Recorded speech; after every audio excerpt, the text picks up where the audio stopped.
sí que puede ser saludable, pero claro, hoy en día la forma en la que se consume el café es muy diferente. ¿Una dieta cetogénica puede ser saludable? ¿Alguien que esté saludable puede comer huevo todos los días? La respuesta corta es que no. ¿En qué consisten estas zonas azules? Y si crees que con el paso del tiempo se han obtenido conclusiones erróneas a partir de ellas. ¿Los lácteos tienen cabida en una dieta saludable?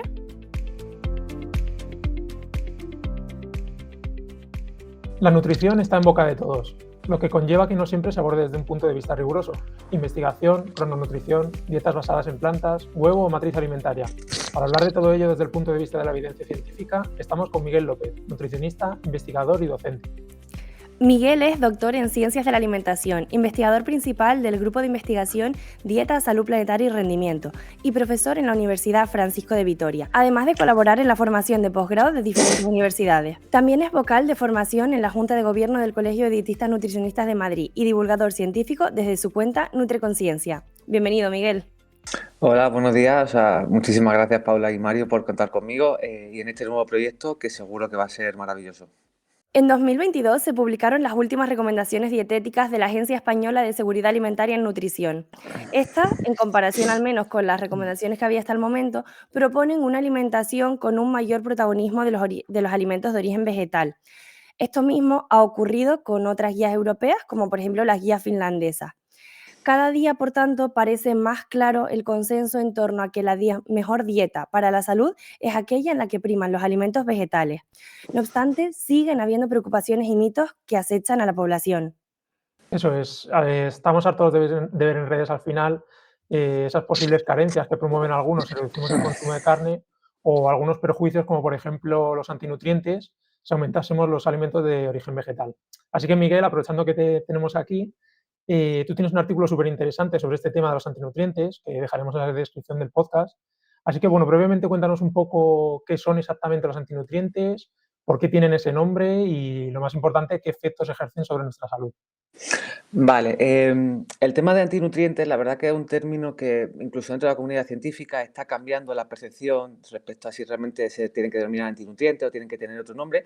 Y antinutrientes, básicamente, un poco para que lo podamos entender todos, son componentes que encontramos en algunos alimentos que son de origen vegetal y que una vez que los ingerimos tienen la capacidad de unirse a algunos minerales, por ejemplo, al hierro, al calcio o al zinc, y al unirse a esos minerales hacen que nosotros a nivel del intestino delgado no los podamos absorber. Por lo tanto, estamos perdiendo parte de los potenciales beneficios que tienen la ingesta de ese alimento. Por lo tanto, eso hace que en algunos contextos, sobre todo en contextos más, iba a decir, evolutivos, carnívoros, etcétera, se tiende a desaconsejar el consumo, por ejemplo, de legumbres derivados de la presencia de estos antinutrientes que supondrían perder parte de los potenciales beneficios de ingerir este tipo de vitaminas o este tipo de minerales. La realidad es que estos antinutrientes, que simplemente por dejar los nombres, por no hacerlo muy complejo, se denominan fitatos, salatos, ácidos sálicos.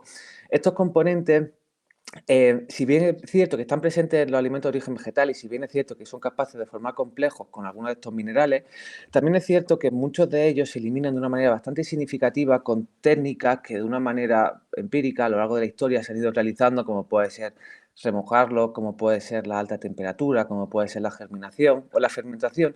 Todo este tipo de técnicas supone una disminución significativa y notoria de estos mal llamados antinutrientes. De todas maneras, muchas veces está bien un poco entender los mecanismos moleculares, y esto últimamente estoy siendo muy pesado con ello.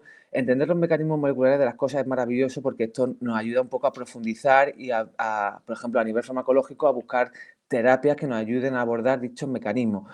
Ahora bien, a nosotros lo que nos interesa es realmente conocer el efecto final. Y si realmente los antinutrientes fuesen un problema bastante grave para la salud pública, lo que tendríamos que ver es que las personas que más ingieren estos antinutrientes, hipotéticamente, a través de esos alimentos que los contienen, tendrían que manifestar en mayor medida mayor riesgo de nutrición y, en última instancia, la presencia de la mayor parte de enfermedades crónicas no transmisibles, pues digas enfermedad cardiovascular, dígase cáncer o etcétera. La realidad es que las personas que tienen un mayor consumo de alimentos vegetales integrales, que en principio tendrían que tener una mayor ingesta de estos antinutrientes, lejos de manifestar una mayor prevalencia o un mayor riesgo de todo este tipo de condiciones, de este tipo de patologías, se manifiesta todo lo contrario.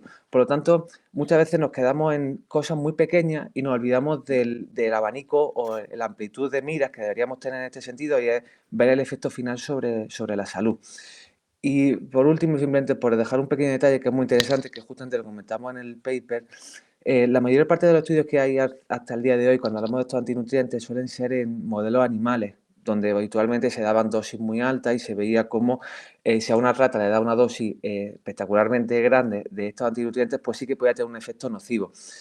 En humanos hay muy pocos estudios, y la realidad es que incluso empieza a haber estudios muy interesantes que manifiestan que cuando se utilizan dosis altas de estos antinutrientes, en modelos animales al menos, igual que pueden formar complejos con algunos componentes que pueden ser potencialmente interesantes para nosotros, como pueden ser esas vitaminas o algunos minerales, también son capaces de formar complejos con potenciales componentes perjudiciales para nosotros, como son los metales pesados. Hay estudios interesantes que ven cómo esos antinutrientes pueden formar complejos, por ejemplo, con el mercurio o con diferentes componentes cuya acumulación, presente hoy en día por la contaminación ambiental, puede ser perjudicial. Por lo tanto, incluso, por eso se habla que cada vez quizá el término de antinutrientes está mal dicho, puede ser interesante en función de con qué se unan y con qué disminuya la biodisponibilidad de ese componente. Pero a grandes rasgos, la presencia de los alimentos de origen vegetal, tal y como los consumimos nosotros, está muy baja o es disminuida, y aún así, cuando tenemos una amplitud mayor de miras, que es evaluar el efecto que tiene el componente cuando lo acuñamos en su matriz, en su alimento, lejos de manifestar problemas, el consumo de estos alimentos manifiestan beneficios. Muy claro, o sea, un poco eso, por recoger los puntos principales, por una parte, están mucho más bajos de lo que podríamos esperar, o sea, con técnicas culinarias muy simples ya disminuye mucho su presencia, y por otra, pues que lo que están presentes no todo es negativo, ¿no? Este artículo, como decíamos, es muy chulo, lo dejaremos en la descripción, y otro artículo que también es muy interesante y que has publicado hace poco es el Omniveg, que bueno, ha tenido además pues mucha prensa precisamente, y bueno, en él trabajaba cómo se afectaría la salud si cambiáramos de una dieta mediterránea tradicional a una dieta mediterránea 100% vegetal. Cuéntanos un poco cómo se llevó a cabo y cuáles fueron los principales resultados. Vale, de una manera muy sencilla, para no hacer, parece que estoy contando aquí mi película todo el rato de mi estudio, simplemente en el estudio a nivel, lo que nosotros intentamos manifestar o evaluar era qué pasaría en sujetos que eran jóvenes, sanos, que muchas veces es una población difícil de acceder y muchas veces nos centramos simplemente en personas con patologías. ¿Qué pasaría en personas que ya son jóvenes, sanas y físicamente activas, que en principio pensamos que ya no hay mucho que hacer porque ya están bien? ¿Qué pasaría en este tipo de población si respecto a una dieta que habitualmente consideramos que es el gold estándar o una dieta óptima, que es una dieta mediterránea? ¿Qué pasa en esta población si cogemos su dieta mediterránea y eliminamos los alimentos de origen animal de esta dieta y los sustituimos por alimentos de origen vegetal? Esto, la verdad que es muy interesante porque, como bien sabemos, en nutrición el comparador lo es todo, es decir, con qué estamos comparando las cosas dictamina el efecto final sobre la salud. Por lo tanto, si nosotros cogemos una dieta mediterránea y la comparamos con una dieta mediterránea en la cual excluimos los alimentos de origen animal, realmente podemos decir que es una comparación justa, porque lo estamos comparando con lo que en principio consideramos que es lo mejor. Habitualmente en muchos estudios se compara cualquier dieta con una dieta occidental, por lo tanto cualquier cosa va a ser casi mejor. Por eso una dieta cetogénica, otro tipo de dietas pueden salir muy bien paradas cuando lo comparamos con una dieta occidental. Partiendo de esa premisa, nosotros cogimos, como he dicho, jóvenes, sanos, universitarios, que eran físicamente activos, y que cogimos con un diseño crossover, que es básicamente que primero realizan una dieta y posterior de un tiempo realizan la otra, tanto una dieta mediterránea como una dieta mediterránea exclusiva de alimentos de origen vegetal. Que es otra de las premisas que quizás algunas personas al principio daban crítica, fueron 14 días, o sea, fueron 3 semanas y 2 semanas. Durante ese tiempo nosotros les pautamos la dieta en la cual los sujetos tenían que realizar. Era una dieta que creo que es uno de los valores añadidos que hay, porque no había hecho ningún estudio al respecto con estas directrices o estas características. Era una dieta normocalórica que nosotros les pautábamos y que era igual a nivel de macronutrientes. Hay estudios muy interesantes, esto se sabe, que conforme nosotros aumentamos los alimentos de origen vegetal, habitualmente la ingesta energética tiende a disminuir, porque bien sabemos que son alimentos muy saciantes, con la fibra, otro tipo de componentes que hacen que la ingesta tienda a disminuir. Por lo tanto, nosotros queríamos evaluar si realmente los beneficios de la dieta mediterránea basada exclusivamente en alimentos de origen vegetal eran por la presencia exclusiva de algunos alimentos, en este caso de dicha dieta, no por la simple razón de que habían disminuido en su ingesta energética y, por tanto, si disminuye la ingesta energética, ya no sabemos dilucidar si los cambios son derivados de la diferencia de la ingesta energética o de la presencia de algunos de estos componentes que son exclusivos de alimentos de origen vegetal. Por lo tanto, era una dieta normocalórica que era igual a nivel de macronutrientes, es decir, de grasa, hidratos de carbono y proteína, y que transcurrido este tiempo nosotros intentamos evaluar todo lo que pudimos, que fue tanto a nivel de salud cardiometabólica, el perfil lipídico, evaluamos diferentes marcadores de sistema inmunitario, evaluamos inflamación crónica de bajo grado, glucosa, vitamina D, otra serie de parámetros. También evaluamos marcadores de rendimiento deportivo, que es uno de los artículos que van a salir el próximo año, si todo va bien, relacionados con oxidación de grasa, dinamometría, diferentes pruebas para evaluar explosividad que se llaman CMJ, SMJ, bueno, esto es más complejo.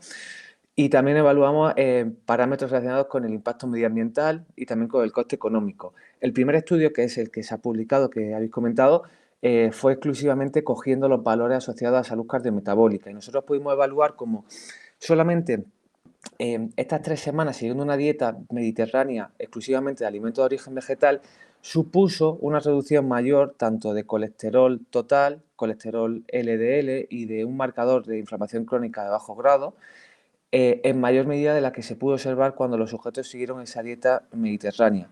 Esto es muy interesante porque hay gente que dice, estos estudios es de muy corta duración, pero realmente el hecho de que sea de corta duración es maravilloso porque manifiesta que incluso cambios a corto plazo son capaces de inducir cambios significativos. Por lo tanto, lejos de ser una limitación, es una ventaja porque manifiesta el hecho de que lo haya. Los problemas sería que no hubiera habido cambios. Ahí sí que podríamos haber dicho, lo que se suele decir a nivel de investigación, que la potencia estadística era baja, por lo tanto era común el hecho de no manifestar dicha modificación a dichos cambios. Por lo tanto, un poco a grandes rasgos, nosotros podemos evidenciar mejoras a nivel cardiometabólico a corto plazo en sujetos que ya eran sanos. Por lo tanto, esto es muy interesante porque quizás después lo mencionaremos, pero las enfermedades crónicas no transmisibles, como la enfermedad cardiovascular, tienen lo que se denomina un corto periodo de latencia, o sea, un largo periodo de latencia, perdón, es decir, que tardan mucho en manifestarse. Eso hace que, por ejemplo, la enfermedad cardiovascular, que es la causa por la cual 1 de cada 4 personas mueren en España, no aparezca de un día para otro, sino que se vaya surgiendo en un largo periodo de tiempo. Por lo tanto, esto cada vez todos los investigadores manifiestan que, lejos de esperar a que, por ejemplo, los niveles de colesterol LDL o colesterol total ya sean muy altos y empecemos a tratarlo, lo realmente interesante es intentar mantener unos niveles de colesterol total y LDL bajos desde las primeras etapas de la vida.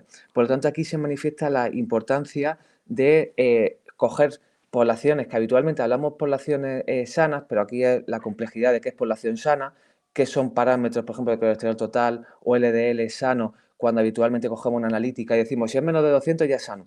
Esto tiene sus complejidades, pero sí que lo interesante que nosotros quisimos evaluar era que incluso si conseguimos que la población que hipotéticamente tiene esa etiqueta de sana, reducimos sus valores de colesterol total o LDL, por ejemplo, esto probablemente sea un mecanismo preventivo para que este tipo de patologías se mantengan en reminiscencia o se disminuya su origen.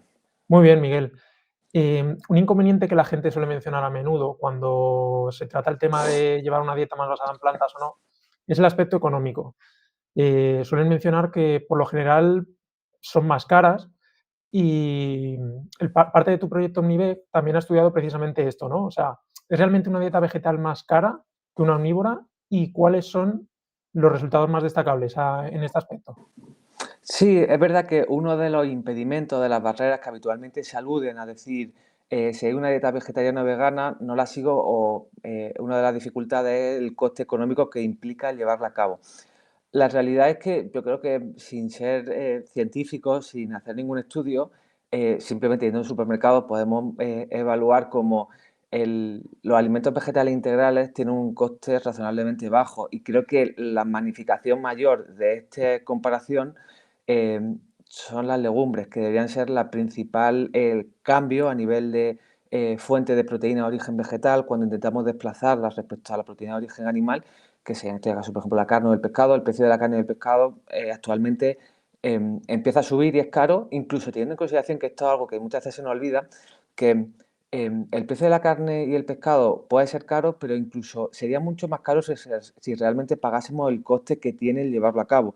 La mayor parte de la ganadería en España y en la Unión Europea está subvencionada para en última instancia hacer que los precios sean un poquito más bajos de los que probablemente serían, incluso eso sin evaluar, porque hay estudios muy interesantes que evalúan el coste que tendríamos que pagar si realmente asumiésemos todas las implicaciones que tendrían en todos los niveles de la cadena alimentaria. Pero bueno, esto es más complejo, pero simplemente, si nosotros vamos al supermercado y comparamos el precio que tiene coger un bote de garbanzos, de lentejas respecto a carne o pescado, ya vemos como la comparación es odiosa en este sentido, es bastante significativa. Cuando evaluamos patrones de dieta, que fue lo que hicimos nosotros en el estudio Nivel, todavía no está publicado, está pendiente de publicación. Nosotros evaluamos y pudimos constatar como el coste era razonablemente menor con esa dieta mediterránea basada en alimentos de origen vegetal, y aquí está la premisa, que es quizá donde muchas veces puede existir la confusión, vegetales, integrales.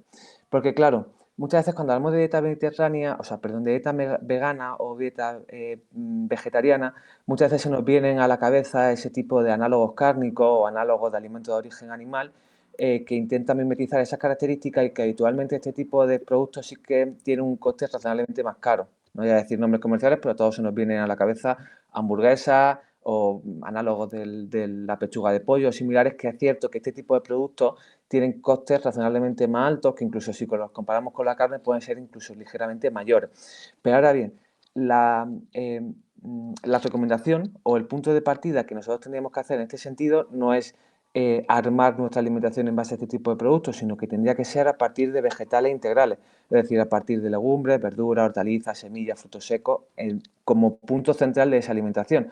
Por lo tanto, si cogemos este tipo de alimentos poco o nada procesados, sin lugar a dudas el coste es razonablemente y significativamente inferior. Otro argumento un poco quizás que se utiliza contra las dietas basadas en plantas suele ser, pues, por ejemplo, el de una posible deficiencia, bueno, en diversos nutrientes, pero, por ejemplo, en particular en hierro o un mayor riesgo de anemia. Sabemos que estás trabajando en una investigación súper interesante relativa a la absorción de hierro en sujetos veganos. Cuéntanos un poco cuál fue tu hipótesis de partida y en qué consiste este estudio y qué se estaba observando. Vale, esto es un proyecto, o sea, como parece que a veces se nota que soy muy friki, es un proyecto súper bonito que realizamos hace unos meses. Siempre ha existido la concepción de que, yo creo que esto, cuando cualquier persona ha tenido anemia va al médico y lo habitual es tienes que comer carne, como la puntualización de que la carne en este caso es la principal fuente de hierro, y esto básicamente de que en los alimentos existe el hierro en forma hemo y en forma no hemo en los alimentos. El hierro hemo, que es el que está presente en alimentos de origen animal habitualmente, tiene una mayor biodisponibilidad respecto al hierro no hemo, que está presente en alimentos de origen vegetal, que su biodisponibilidad es inferior.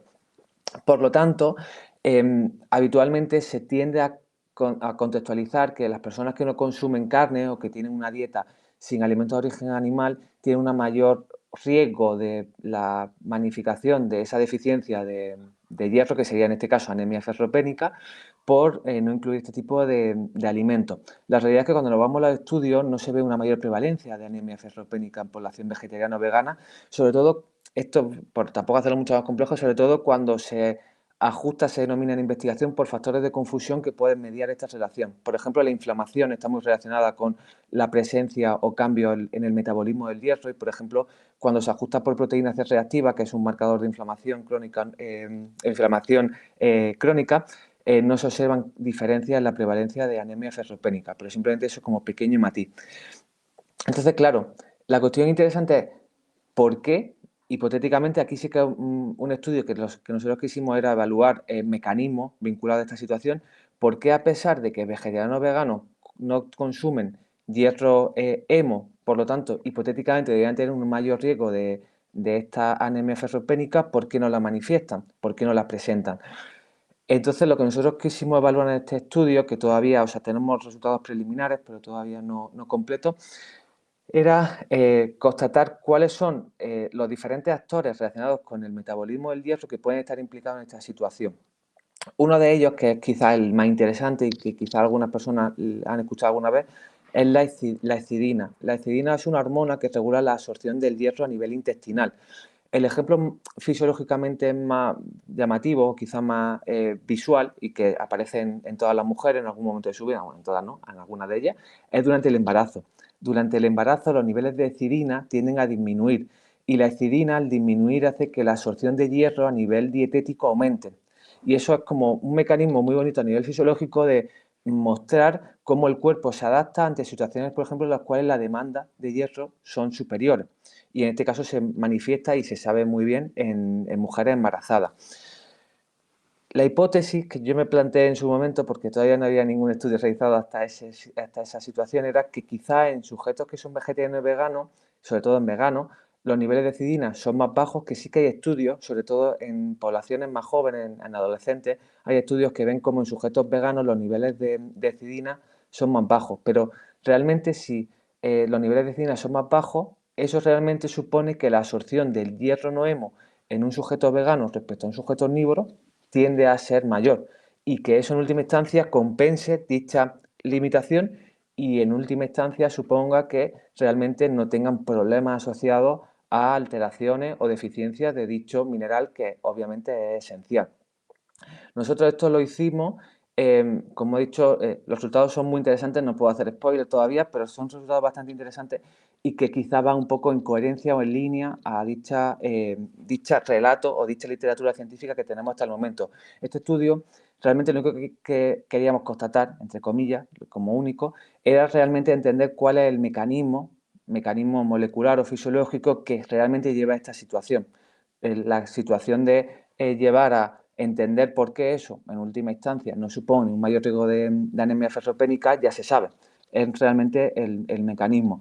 Y también esto es un campo muy grande, podemos estar hablando muchos ratos, pero para añadir una pequeña cuña que creo que es bastante importante, el hierro hemo es un hierro que es interesante, pero quizá se ha endiosado, por decirlo de alguna manera, y quizás se ha tendido a pensar que es lo mejor de todo.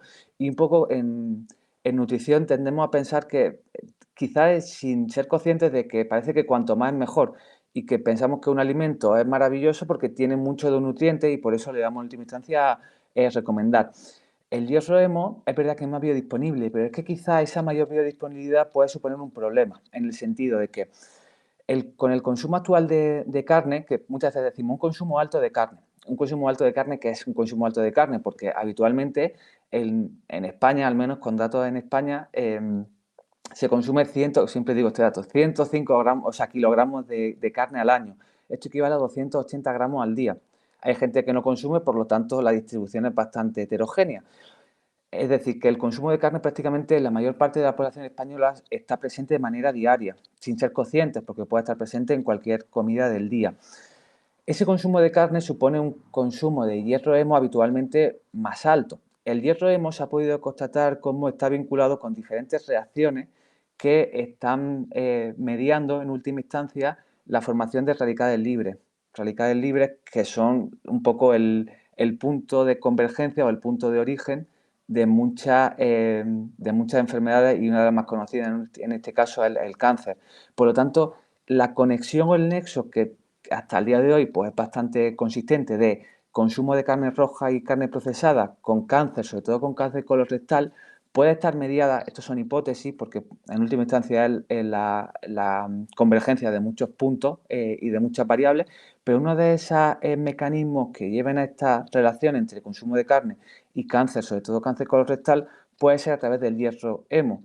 Ese hierro hemo que, como he dicho, se denomina que cataliza una reacción, que es la reacción de Fenton, que genera muchos radicales libres y estos radicales libres son los que originan, en este caso, el cáncer y más en concreto cáncer colorectal.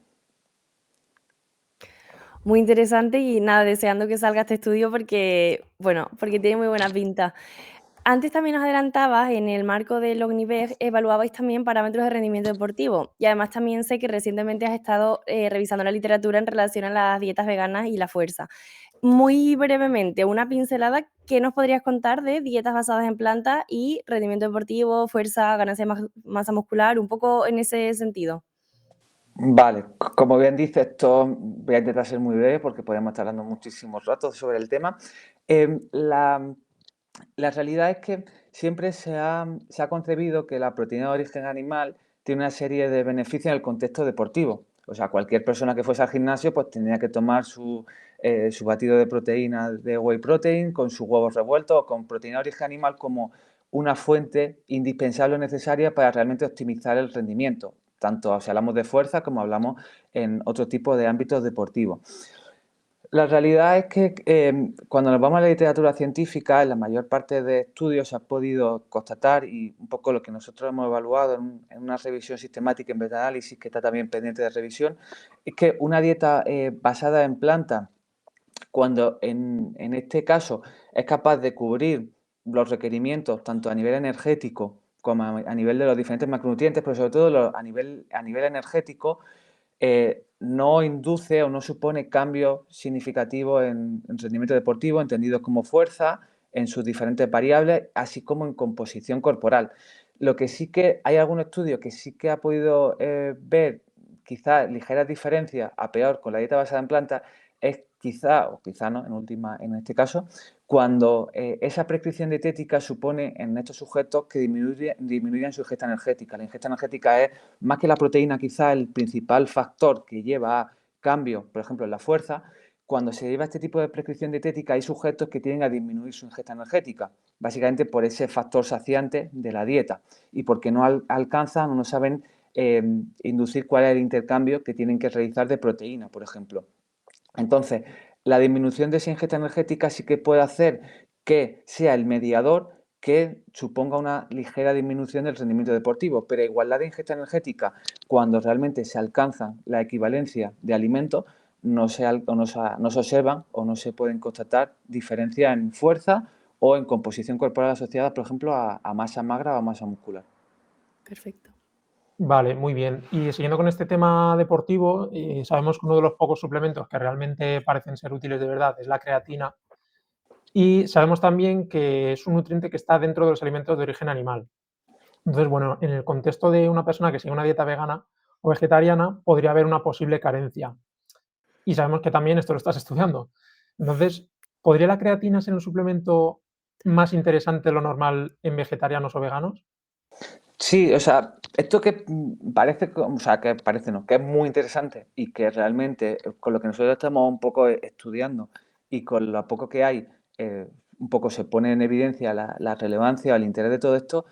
Al respecto, puede haber en el mundo hasta el momento 4 o 3 estudios y son de hace 20 años. Es decir, que es algo que se manifiesta el interés, pero quizá todavía no hay suficiente literatura como para establecer recomendaciones muy claras al respecto. Lo que sabemos es básicamente que, obviamente, en sujetos que son vegetarianos y veganos, al no consumir creatina, o sea, de creatina de forma exógena a través de alimentos, porque obviamente cuando una persona consume una pechuga de pollo, al final ese músculo a través del animal que está consumiendo tiene algo de creatina. A pesar de que sus valores sean bajos, para tener ese efecto que se denomina ergogénico, significa o implica que sus niveles a nivel plasmático sean un poquito más altos de creatina. Por lo tanto, cuando se ven sujetos vegetarianos y veganos respecto a omnívoros, sus niveles plasmáticos a nivel de sangre de creatina suelen ser un poquito más altos en omnívoros. Esto, pues quizá podría implicar que en sujetos que son vegetarianos y veganos, el suplementarse con creatina puede tener una serie de beneficios. Ahora bien, la pregunta sería, ¿son beneficios mayores a los que se pueden observar en sujetos que son omnívoros que se suplementan? Hay un estudio muy, muy interesante y bonito de hace 20 años ya, que fue en el 2004 cuando se publicó, que pudo constatar cómo en sujetos veganos o sea, en sujetos vegetarianos, perdón, la suplementación con creatina supuso un mayor incremento de los niveles de fosfocreatina a nivel muscular respecto a sujetos omnívoros. Esto fue lo que ellos no llegaron a denominar, que se ha denominado hace poco, quizá ese fenómeno que es un fenómeno de supercompensación. Igual que quizá todos los que estáis en el ámbito del deporte habéis escuchado alguna vez con los hidratos de carbono, que se tiende a disminuir la ingesta durante un periodo de tiempo y aumentarlo posteriormente para favorecer un mayor acúmulo de ese glucógeno muscular, pues quizá puede aparecer un fenómeno fisiológico similar con la creatina. Es decir, en sujetos que son vegetarianos y veganos, sobre todo, que en veganos no hay ningún estudio, hasta el que hicimos nosotros el año pasado, que todavía no hemos publicado, en sujetos que tienen unos depósitos de creatina bajos, el añadir de forma exógena esos niveles o esos valores de creatina a través de suplementación hace que sean más receptivos o haya una mayor predisposición a su acúmulo. Por lo tanto, aprovechan mejor ese componente, en este caso esa creatina, y hace que alcancen incluso niveles mayores de dicha fosfocreatina y por tanto el rendimiento hipotéticamente pueda ser mayor. Esto del tema del rendimiento no se ha evaluado y es una de las cosas que hemos intentado nosotros evaluar y que el próximo año también, si todo va bien, pues estará publicado y podéis leerlo todo.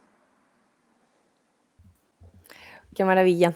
Bueno, queríamos ahora cambiar un poco de tema y hablar más sobre, bueno, sobre alimentación como tal, ¿no? En concreto, queríamos comenzar este bloque hablando de la quimiofobia, que bueno, es un poco el pensar que porque un producto lleve químicos añadidos, pues ya puede ser perjudicial para la salud.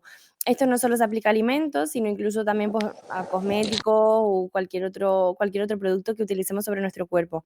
Especialmente los sectores de la nutrición que ponen el foco en digamos, en la comida real, se ha promovido desde ese punto un cierto temor a los aditivos alimentarios, cuando en realidad han supuesto un importante avance tecnológico y pasan por rigurosos controles antes de autorizarse. ¿Hasta qué punto los aditivos pueden suponer un riesgo o afectar a la salud? Vale, o sea, esto es un tema interesante, complejo, y también, como suele pasar, tendemos a generalizar y hablar de este tipo de cosas como si fueran uniformes o fuesen todas iguales, y es muy diferente. En el caso o en el sentido de que hablamos de aditivos como si todos fueran iguales, y ahí son heterogéneos y hay diferentes, pero lo que sí que es cierto que tienen en común es que todos han tenido una serie de evaluaciones o de factores que han dictaminado si realmente se pueden o no presentar en los alimentos. En el caso de que es muy heterogéneo, el ácido ascórbico, que es la vitamina C, es un aditivo y eso está presente en la mayor parte de alimentos de origen vegetal y lo utilizamos como incluso en algunos contextos así de mitos, por ejemplo para el resfriado, para otro tipo de ámbitos. Por lo tanto, a pesar de que hablamos de aditivos como si fuesen todos los mismos, hay algunos que incluso lo encontramos de manera natural en los alimentos. Respecto al tema de aditivos, hay algunos que pueden generar una serie de controversias o de dudas respecto de estos componentes, pero quizás la problemática de este tipo de situaciones es discernir el grano de la paja en el sentido de esos aditivos están presentes en alimentos y esos alimentos, además de tener ese aditivo, tienen otra serie de ingredientes, otra serie de componentes. Habitualmente este tipo de aditivos se encuentran en alimentos que además de tener ese aditivo, pues a lo mejor tienen dosis muy altas de sal, tienen grasa saturada, tienen otra serie de componentes que de una manera más o menos significativa influyen sobre el efecto final de ese alimento. Por lo tanto, si bien es cierto de que la mayor parte de estos aditivos se tienden a reevaluar y realmente hacer cambios respecto a si se encuentran o no en mayor o menor medida o los niveles que se tienen que añadir, en términos generales decimos que son componentes seguros, pero que incluso yendo un paso más allá, la recomendación que nosotros habitualmente hacemos a nivel de salud pública, y un poco yo creo que va en línea con lo que hemos hablado en el bloque anterior, es que nuestra alimentación se tiene que basar en alimentos vegetales integrales, tanto por un tema de salud, incluso cuando hemos hablado antes de un tema de coste económico. Entonces, si nuestra alimentación, su base, está sustentada en este tipo de alimentos, el tema del aditivo en ningún momento va a ser un problema, porque realmente no va a estar presente de una manera significativa. Por lo tanto, aquí la recomendación es bastante clara y en relación a esos aditivos, la mayor parte de ellos, bueno, la mayor parte no, todos ellos se tienden a ir reevaluando cada X años, lo que hace que se puedan realizar cambios respecto a su dosis o a su contenido presente en los alimentos. Precisamente hablabas de esas reevaluaciones y es que hace apenas un mes, al menos a fecha en la que estamos grabando, la EFSA aumentó la ingesta máxima tolerable de la sacarina. Aunque sabemos que quizás lo ideal sería tomar alimentos sin endulzar, para alguien que a lo mejor todavía no esté en ese punto, ¿qué le recomendarías utilizar? ¿Edulcorantes acalóricos o azúcar? Claro, o sea, incluso habla como si fuese una clasificación dicotómica de que solamente hay esas dos cosas, pero hay más clasificaciones porque incluso em, los polialcoholes no entran ni en un sentido ni en otro, porque no son acalóricos y no son azúcares como tal, sino que es un azúcar con un grupo alcohol. Em, lo digo porque quizás si me tuviese que quedar con algo, quizás sería con ese tipo de componente. Incluso esos polialcoholes, que son todo lo que termina en ol, el sorbitol, el maltitol, el eritritol, el xilitol, todos esos componentes que están presentes en alimentos de origen vegetal, sobre todo estos que se denominan, por ejemplo, la alcachofa, los espárragos, todo esto tienen componentes, no en cantidades tan altas, pero tienen estos polialcoholes. Y estos polialcoholes, que incluso en algunos ámbitos con poco conocimiento de cómo funciona la ciencia, desaconsejan, por ejemplo, he escuchado cosas como que los chicles sin azúcar tienen un problema por cosas que son inflamatorios. Realmente los polialcoholes son interesantes porque tienen un efecto, un carácter prebiótico. Los polialcoholes nosotros tienen un efecto endulzante, es decir, aumentan esa percepción de dulzor, pero nosotros esos polialcoholes no los podemos utilizar a nivel intestinal, no los podemos absorber. Esos polialcoholes llegan de manera más o menos intacta hasta la microbiota y la microbiota los utiliza. En función del tipo de polialcohol, por decirlo de una manera más sencilla, lo puede utilizar un microorganismo u otro, o tiene una serie de características osmóticas que se denominan diferentes, y hace que, en último lugar, generen una serie de características asociadas quizá a inflamación, así entre muchas comillas, que es, por ejemplo, la formación de CO2, que genera esa distensión abdominal, esa flatulencia, pero quizás dentro de esos polialcoholes hay algunos que se denominan que se toleran mejor, y sobre todo suele ser el xilitol y el eritritol. Esos dos polialcoholes quizás por sus características, por su estructura química, tienden a generar esa sintomatología menor. Entonces, así por decirlo de manera sencilla, si me tuviese que quedar con alguno, quizás sería ese, pero un poco volvemos a lo mismo. La recomendación sustancial es tu alimentación se debe basar en elementos de origen vegetal integral, y si quizás tuviese que optar con algún componente para endulzar algún alimento o alguna receta, alguna elaboración, pues yo en este conocimiento me quedaría con este tipo de componentes. Vale, muy bien, Miguel. Al final parece que nos centramos en las tonterías más pequeñas cuando lo realmente importante lo dejamos un poco de lado. Bueno, uno de los organismos más importantes del mundo de la nutrición, que es el Departamento de Agricultura estadounidense, ha publicado hace nada, un par de semanas, el reporte científico de 2025 sobre unas nuevas pautas de cómo enfocar un poco la ciencia de la nutrición de cara al futuro más cercano. Y parece que hay cambios relevantes, ¿no? Cuéntanos un poco cuáles son los que hayas podido apreciar. Sí, o sea, esto quizás supone, es un punto de inflexión, pero quizás todavía hay que ver hasta qué punto se pone en evidencia esto. Quiero decir, lo que se ha publicado es el reporte científico del comité, comité asesor científico, para que a partir de ese documento realmente a nivel de Estados Unidos se establezcan cuáles son las guías definitivas, que quizás respecto a esas recomendaciones del comité científico el documento final puede todavía tener una serie de modificaciones, sobre todo en este sentido, hasta qué punto la influencia que puede tener el Ministerio de Agricultura o otra serie de ministerios consideran importante o no añadir todas estas recomendaciones. Esto es algo similar a lo que pasó con el IPCC. Cuando el IPCC sacó el documento final, previamente había una serie de documentos, por ejemplo, en los que se hablaba de que una dieta basada en plantas debería ser uno de los principales motores de cambio para hacer frente al cambio climático. Esas recomendaciones no salieron en el documento final porque diferentes intereses o diferentes vías consideraron que quizá no era uno de los principales motores de cambio. En este caso, el comité científico, el asesor que ha recogido a los principales investigadores en Estados Unidos, que prácticamente son los que están más vinculados a dicha situación, quizá el cambio más paradigmático es el establecer un cambio respecto a la concepción generalizada, porque en esta sociedad actual, cuando hablamos de proteína, todo el mundo se nos viene a la cabeza proteína de origen animal. En este comité científico han establecido que la recomendación de proteínas debería sustentarse principalmente en alimentos de origen vegetal. Y, por ejemplo, si se hablaba antiguamente de las legumbres como un grupo de alimentos más orientados quizás a similar a los cereales o otra serie de alimentos, pues hablan, por ejemplo, de las legumbres como alimentos alimentos que aportan proteína, y deberían ser, por ejemplo, junto a los frutos secos y las semillas, las principales fuentes de proteínas sobre las cuales sustentaríamos nuestra alimentación.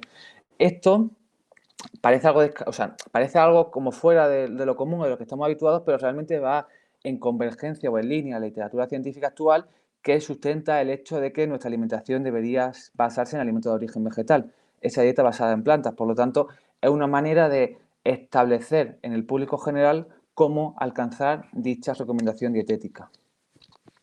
Muy bien. También un poco en línea con, bueno, pues eso, recomendaciones, alimentos más recomendables o menos. Sabemos que no los podemos clasificar los alimentos en buenos, neutros o malos, porque siempre va a depender de ese comparador, pero si hay en concreto un alimento que durante mucho tiempo ha tenido la fama de ser neutro para la salud, son los lácteos. Desde tu punto de vista, ¿los lácteos tienen cabida en una dieta saludable? Claro, esto, como bien apunta, depende, depende de, o sea, depende de con qué lo estamos comparando, depende del contexto, depende de la situación, pero si bien es cierto, vivimos en una sociedad en la cual los lácteos se han introducido de una manera bastante clara como un alimento necesario, porque si no lo incluíamos tiene una serie de perjuicios sustentables y quizás creo que el más claro, sobre todo en niños y adolescentes, el crecimiento, los huesos, esa serie de consideraciones tanto en los niños como en población mayor, por el hecho de que no alcanzar ese consumo adecuado de calcio supondría mayor riesgo de osteoporosis, de fractura y etcétera. La realidad es que el concepto de neutro, desde mi punto de vista, tiene cierto grado de pseudocientífico, es decir, que no dice nada, porque, como bien has comentado, Paula, el efecto de un alimento queda un poco ligado o supeditado a con qué le estamos comparando. No hay un alimento neutro porque cualquier desplazamiento supone algún tipo de efecto para nuestra salud, mejor o peor, pero un efecto en última instancia lo tiene. Cuando hablamos de lácteos, de igual forma, es un grupo heterogéneo donde podemos encontrar tanto de la leche como tal, así como todos sus derivados, que pueden ser tanto yogures, kéfir, queso, y cada uno de ellos puede tener efectos diferentes, sobre todo por las características que tienen. Por ejemplo, en el caso del queso va a tener un contenido en sal mucho mayor que, por ejemplo, que puede tener la leche. Lo que sí que es cierto es que cuando nos vamos a estudios que quizás desde mi punto de vista son los más interesantes porque nos llevan un poco a desmitificar ese efecto neutro que se habla habitualmente, que son esos estudios que se denominan estudios de intercambio isocalórico, que a lo mejor a alguien que no esté muy metido en el mundo de la nutrición le suena un poco raro, pero es simplemente estudios en los cuales se evalúa el efecto de esto, de qué efecto tiene desplazar un alimento por otro. ¿Qué pasa en mi salud si yo dejo de consumir lácteos a costa de aumentar, por ejemplo, bebida vegetal, por decir algo, o a costa de consumir más mantequilla? A pesar de que el primer cambio es el mismo, que es el hecho de disminuir el consumo de leche, por ejemplo, el efecto para mi salud va a ser totalmente distinto a si lo hago aumentando, por ejemplo, el consumo me estoy inventando, de mantequilla, respecto a si lo hago a costa de aumentar el consumo, por ejemplo, de bebida de origen vegetal, por ejemplo, de bebida de soja. Hay estudios en este sentido, es más, el año pasado se publicó un metaanálisis muy interesante al respecto y se pudo constatar o evaluar cómo desplazar el consumo sobre todo de lácteos, sobre todo era con leche, porque es donde más se ha podido estudiar, por bebida de origen vegetal y sobre todo en este caso la más estudiada es la de soja, supone un beneficio sustancial sobre los principales factores de riesgo cardiovascular, como el colesterol total, LDL y la enfermedad cardiovascular en última instancia, cuando llevamos a cabo ese desplazamiento. Por lo tanto, el efecto neutro no tiene mucho sentido, tanto en cuanto cualquier desplazamiento supone un cambio notorio, significativo, y ya no solamente ese cambio, sino cuando se han podido evaluar en estudios relacionados, por ejemplo, con el tema de osteoporosis, con el tema relacionado con riesgo de fractura, no se ve un mayor riesgo, por ejemplo, en personas que tienen una dieta basada en plantas que no consumen este tipo de alimentos respecto a personas que consumen una gran cantidad de lácteos o similar. Y dentro, o sea, tú mismo comentabas esta heterogeneidad, que dentro de lácteos al final tenemos alternativas que no tienen nada que ver entre sí. En concreto, los lácteos fermentados, ¿crees que podrían ser una opción más interesante? Buena pregunta. Claro, aquí está la cuestión, comparado con que si el consumir lácteos fermentados es respecto a consumir leche o consumir queso, pues a nivel cardiovascular puede ser la mejor decisión de tu vida, como suelo decir. Claro, si consumir esos lácteos fermentados supone dejar de consumir vegetales integrales, quizá eso supone un perjuicio, sobre todo en términos de salud cardiometabólica, salud cardiovascular. Entonces ahí está el comparador, porque claro, cuando yo estoy consumiendo lácteos fermentados, puedo adquirir una serie de hipotéticos beneficios por consumir probióticos, por decir algo. Pero claro, ya no solamente esos potenciales beneficios que adquiero al consumir esos probióticos, por decir algo, sino los perjuicios por dejar de consumir otra serie de cosas. Y si la pauta final es que tu alimentación tiene que ser basada en alimentos de origen vegetal integral, el hecho de consumir lácteos fermentados supone dejar de consumir vegetales integrales. por lo tanto estamos dejando de adquirir potenciales beneficios asociados a este tipo de componentes. Y, por ejemplo, que eso no lo he comentado al principio cuando hablaba del estudio Nivet, en los vegetales integrales hay una serie de componentes que técnicamente no son esenciales, pero tienen constatables beneficios sobre la salud, que son los compuestos, sobre todo, antioxidantes relacionados, por ejemplo, con polifenoles. Los polifenoles son componentes antioxidantes que tienen un gran potencial sobre la salud y que si yo, por ejemplo, consumo más lácteos fermentados, dejo de consumir vegetales integrales con fibra, con polifenoles, que en último lugar hacen que pierda potenciales beneficios para la salud. Muy bien. Acabas de sacar un poco el tema de los probióticos y quería enlazarlo también con el de la microbiota, que como sabes, esta última década pues, nos han bombardeado un poco con todo tipo de información hasta el punto de llegar a decir que la microbiota puede ser la causante de todos tus males o todas tus buenas noticias. Entonces, primero, ¿los probióticos son realmente tan útiles para nuestra salud, tan efectivos para ejercer un efecto directo?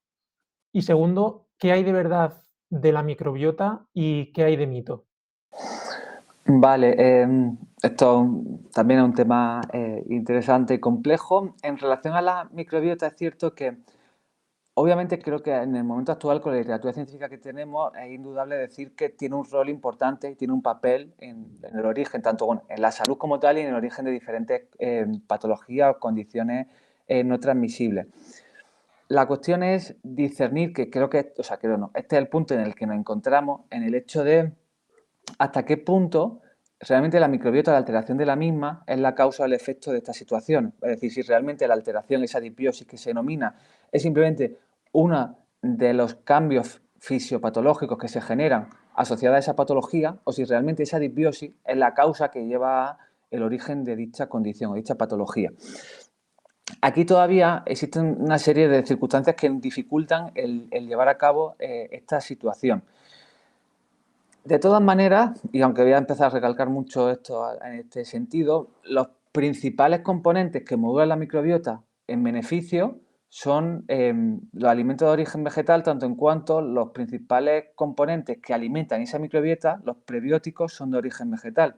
Porque es tanto esa fibra, que eso yo creo que todos lo sabemos, pero incluso, y esto quizás es menos conocido, los polifenoles, que son los componentes que dan, algunos de ellos, no todos, pero muchos de ellos dan el color típico a muchos alimentos de origen vegetal, el licopeno del tomate, la curcumina, el resveratrol de la uva. Todos estos polifenoles tienen realmente beneficios sobre la salud y se ha podido evidenciar de una manera bastante clara. Pero esos beneficios sobre la salud, para realmente ser biodisponibles, la mayor parte de ellos a nivel plasmático, tienen que pasar por la microbiota. Es decir, que el primer paso asociado al efecto final sobre el individuo está condicionado por la microbiota. Por lo tanto, el hecho de consumir una mayor presencia de este tipo de alimentos de origen vegetal integral supone una mayor ingesta de prebióticos. Los probióticos realmente, para ser denominado probiótico un alimento, ya no solamente que ese microorganismo tiene que estar vivo cuando lo ingerimos, sino que tiene que sobrevivir a todo el tracto gastrointestinal y llegar en último lugar hasta la microbiota, colonizarla y estar presente. Esto es mucho más complejo para denominar si un alimento es realmente probiótico o no probiótico. Por eso el yogur sí que se puede denominar probiótico a nivel legislativo, pero no todos los alimentos que potencialmente están fermentados se denominan que, en último lugar, pueden ser prebióticos.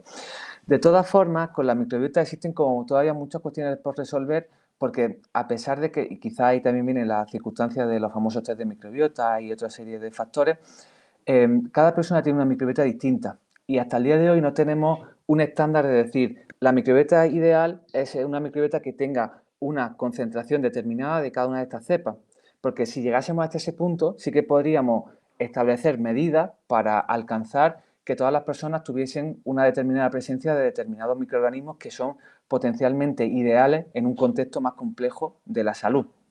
Como todavía no tenemos esa situación, y tanto en cuanto cada persona, su microbiota queda influenciada por múltiples factores, entre ellos los que pueden ser genéticos, hace que sea muy difícil el conocer cuáles son los microorganismos específicos que tenemos que ingerir para alcanzar un estado, en este caso de dicha microbiota, ideal y que en último lugar pudiese tener beneficios para la salud. Por lo tanto, quizás yo creo que Por un lado, como no tenemos tanto conocimiento relacionado con la microbiota a través de esos probióticos, quizás sí que tiene más sentido centrarnos en qué alimenta esa microbiota que en último lugar tiene beneficios, que son esos prebióticos.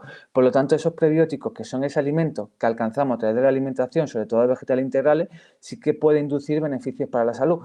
Pero que si os fijáis todo el rato, seguimos redundando sobre el eje central, que es el tipo de alimentación. Y el tipo de alimentación, todo va aunado o todo converge en ese punto de mayor consumo de vegetales integrales.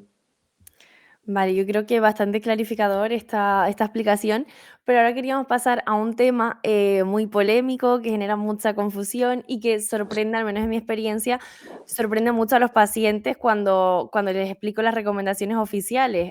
Y estoy hablando del huevo.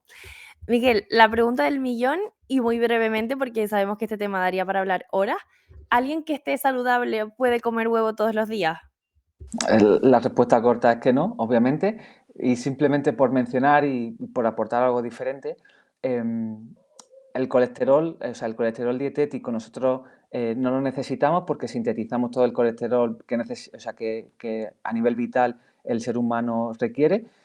Ya no solamente eso, sino que esto lo dicen todas las autoridades de salud pública, cualquier dosis de colesterol dietético supone un incremento del colesterol plasmático. Otra cosa que ahí es donde quizás existe el debate es cuánto es ese incremento, que ese incremento va a depender del punto de partida, pero cualquier dosis de colesterol dietético supone un incremento del colesterol plasmático y el colesterol plasmático es uno de los principales factores de riesgo de enfermedad cardiovascular, que es la principal causa de muerte en todos los países. Entonces, quiero decir, aquí es indiscutible el efecto y sin ser un poco reduccionista y quedarnos en un único parámetro y sobre todo para ir ligándolo con lo que hemos hablado antes de que el efecto de un alimento queda vinculado a con qué lo estamos comparando, qué desplaza, también en este caso hay múltiples estudios de intercambio isocalórico que pueden dilucidar y han podido evaluar de una manera bastante clara cómo el consumo de huevo, cuando esto supone desplazarlo por consumo de vegetales integrales, sobre todo, por ejemplo, de legumbres, hay estudios muy interesantes al respecto, supone un incremento del riesgo de enfermedad cardiovascular. Y en este caso también, que es otro de los argumentos que habitualmente se dice, ese estudio que se me da a la cabeza, que se hizo muy reconocido y es todavía muy reconocido, era realizado en Estados Unidos. Muchas veces mucha gente dice, claro, probablemente esos huevos eran huevos fritos o con algún tipo de cocción que influye sobre el efecto final. En ese estudio, y hay estudios después al respecto, hicieron un subanálisis por el tipo de cocción, si eran huevos quizá más a la plancha, o más revueltos o más fritos, y vieron cómo el efecto era independiente del tipo de método de cocción, es decir, era más vinculado a componentes intrínsecos presentes del huevo y no tanto del método de cocción que se lleva a cabo. Por lo tanto, todas las líneas convergen o todos los tipos de evidencia científica por diseño experimental nos llevan al consenso que se puede encontrar en todas las autoridades sanitarias de que el consumo de colesterol dietético mediado por cualquier alimento, en este caso el huevo, supone un incremento sustancial del riesgo cardiovascular. Muy bien. Miguel, un tema que hasta hace relativamente poco no parecía ser de mucha importancia es el tema de los microplásticos y los metales pesados en la alimentación. No solo en el propio alimento en sí, sino, por ejemplo, también en los envases.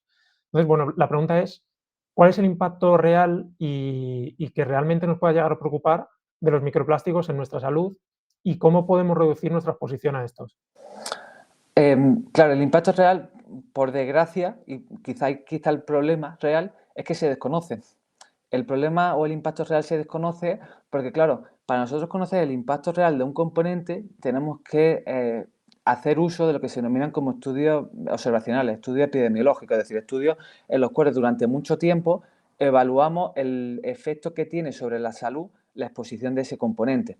Claro, este tipo de componentes, estos microplásticos, son algo moderno, son algo de la sociedad actual, son algo que se ha generado como consecuencia de esa crisis climática en la que nos encontramos. Por lo tanto, todavía no hay suficientes estudios realmente para, en un largo periodo de tiempo, evaluar el efecto real que tienen. Lo que sí que hay son estudios, por ejemplo, realizados en animales o realizados en humanos, ensayos clínicos a corto plazo o estudios observacionales a corto plazo, que sí que sugieren la relación entre la exposición a este tipo de componentes y, sobre todo, por ahí viene su nombre, de disruptores endocrinos, alteraciones a nivel hormonal, que esto puede tener una relación, que es quizá donde más se ha hablado sobre, por ejemplo, sobre el tema de la reproducción masculina y femenina, sobre la calidad de diferentes hormonas sexuales o sobre, por ejemplo, a nivel de hormonas tiroideas, y que esto se ha relacionado con diferentes situaciones que hipotéticamente se sugieren que son más prevalentes en la sociedad actual, sobre todo relacionadas con factores hormonales. Ahora bien, esto es más el planteamiento y quizás la problemática es el que se desconoce, y esto hace que cada vez se vaya recortando más la exposición a este tipo de componentes. Por un lado están los microplásticos, pero por otro lado están componentes que están presentes en envases o alimentos que en última instancia incorporamos. Y el ejemplo más claro, sin lugar a dudas, que además la semana pasada salió un informe al respecto, es el bifenol A. El bifenol A, el famoso BPA, es un plástico que se ha ido cada vez regulando más la exposición que tenemos a él. Hasta hace no tanto estaba prohibido su uso únicamente en productos destinados a población infantil, porque se haya podido evaluar que la exposición a este tipo de componentes podía tener riesgo sustancial o significativo sobre la población infantil a nivel de su desarrollo y crecimiento. La semana pasada salió un informe de la Comisión Europea que básicamente va a prohibir la presencia de bifenol A en envases que estén destinados a consumo humano en comida. Y esto, en los últimos 10 años, ha habido cada vez una mayor restricción de este tipo de componentes, de este tipo de bifenol A, básicamente porque la evidencia científica cada vez ha ido aumentando para llevar a cabo las medidas oportunas. Es cierto que aquí es complejo porque este tipo de transiciones quizás no van a la velocidad que deberían en base a la literatura científica, porque claro, aquí hay como muchos intereses de por medio, de repente cambiar la producción completa de plásticos de uso alimentario, pues de un día para otro quizás no es sencillo, quizás no, es imposible. Entonces, claro, eso hace que haya un tiempo que la población está expuesta y que esto sí puede tener una serie de problemáticas o de riesgos para la salud. Y quizás hay diferentes grupos, por ejemplo, aquí en Granada, donde estoy ahora mismo, hay gente que investiga sobre ello, Nicolás Olea, que es alguien muy reconocido en este ámbito, que él ha sido como muy crítico porque él sugiere como hay mucha evidencia en los últimos años que quizás ha sido necesaria llevar a cabo cambios mucho antes de los que se están llevando actualmente, pero que básicamente nos podemos fijar como cada vez las medidas para muchos de estos componentes o las restricciones son mayores, básicamente por la evidencia científica que tenemos al respecto y quizá, o quizá no, sin lugar a dudas, porque la exposición cada vez es mayor desde todas las fuentes que estamos expuestos a ellas.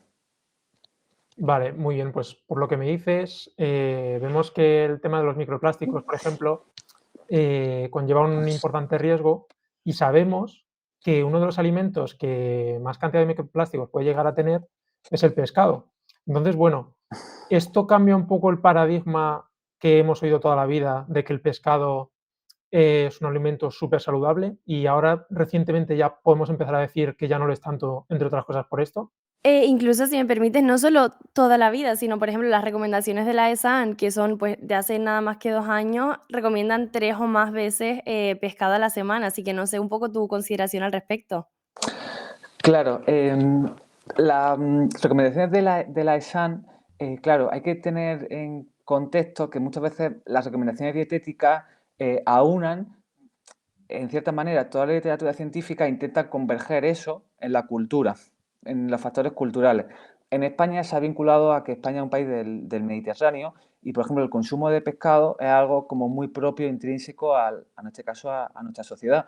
Por eso, aunque bueno, aquí quizás hay otra serie de intereses de por medio, el consumo de vino sigue, por desgracia, estando muy presente como parte de la dieta mediterránea, como parte de la cultura o de la sociedad mediterránea. En relación al pescado, sí, con la carne hay como mucha literatura científica en relación a estudios que evalúan el desplazamiento de carne por otra serie de alimentos, por ejemplo, legumbres y similares. Con el caso del pescado no hay tantos estudios al respecto.